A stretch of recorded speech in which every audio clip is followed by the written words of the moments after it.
Bhagavad Gita, Chapter 7, Knowledge of the Supreme. The Supreme Personality of Godhead said, "Now hear, O son of Pritha, how by practicing yoga in full consciousness of me, with your mind attached to me, you can know me in full, free from doubt. I shall now declare unto you in full this knowledge, both phenomenal and numinous. This being known, nothing further shall remain for you to know. Out of many thousands among men, one may endeavor for perfection, and out of those who have achieved perfection, hardly one knows me in truth.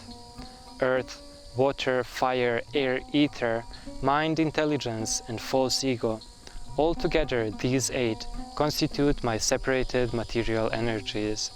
Besides these, O mighty armed Arjuna, there is another, superior energy of mine, which comprises the living entities who are exploiting the resources of this material inferior nature.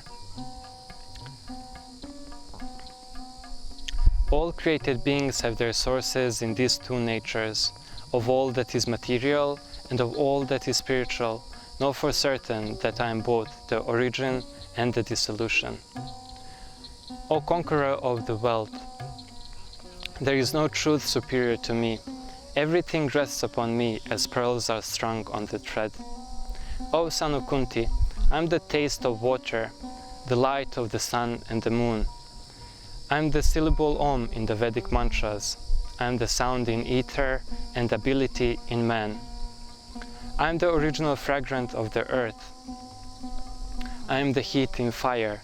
I am the life of all that lives, and I am the penance of all ascetics. I am, O son of Pritha, know that I am the original seed of all existence, the intelligence of the intelligent, and the prowess of all powerful men. I am the strength of the strong, devoid of passion and desire. I am sex life, which is not contrary to religious principles, O Lord of the Bharatas, Arjuna. Know that all states of being, be they in goodness, passion, or ignorance, are created by my energies.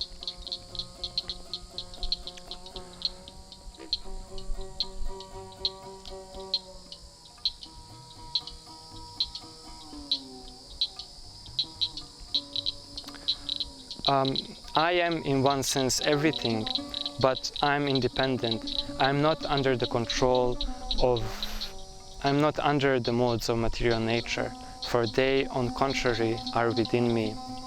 Deluded by the 3 modes, goodness, passion, and ignorance, the whole world doesn't know me, who am above the modes and inexhaustible.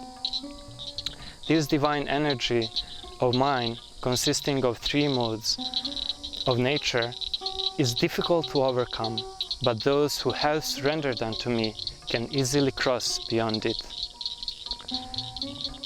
Those miscreants who are grossly foolish, who are lost among mankind, whose intelligence has been stolen by illusion, and who partake of the atheistic nature of the demons, do not surrender unto me.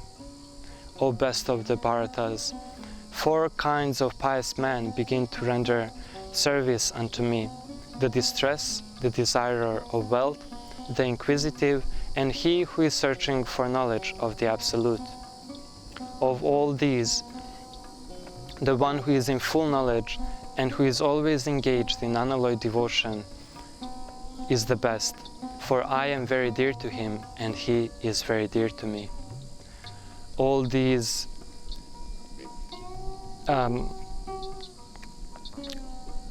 souls are magnanimous devotees, but he who is situated in knowledge I consider to be just like my own self. Being engaged in transcendental service to me, he is sure to attain me, the highest and most perfect goal. After many births and deaths, he who is actually in knowledge surrenders unto me, knowing me to be the cause of all causes and all that is. Certainly such a great soul is very rare. Those whose intelligence is stolen by material desires surrender unto the demigods and follow a particular rules and regulations of worship according to their own nature. I am seated in everyone's heart as Supersoul.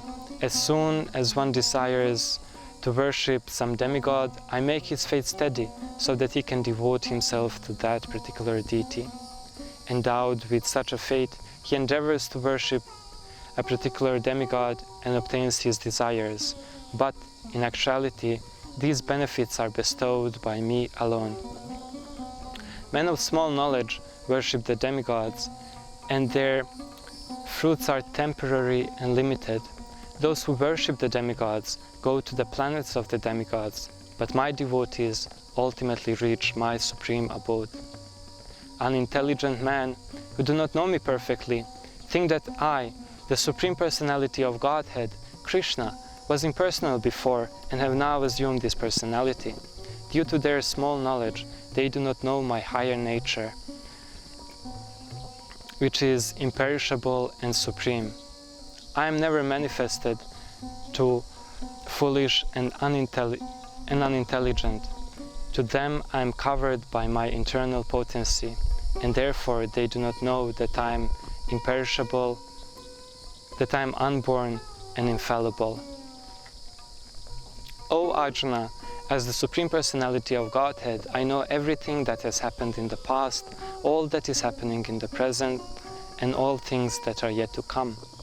I also know every living entity, but me no one knows. O Scion of Bharata, O conqueror of the foe, all living entities are born into delusion, bewildered by dualities arisen from desire and hatred. Persons who have acted piously in previous lives and in this life, and whose sinful actions are completely eradicated, are free from the dualities of delusion. They engage themselves in my service with determination. Intelligent persons who are endeavoring for liberation from old age and death take refuge in me in my devotional service. They are actually Brahman because they entirely know everything about transcendental activities.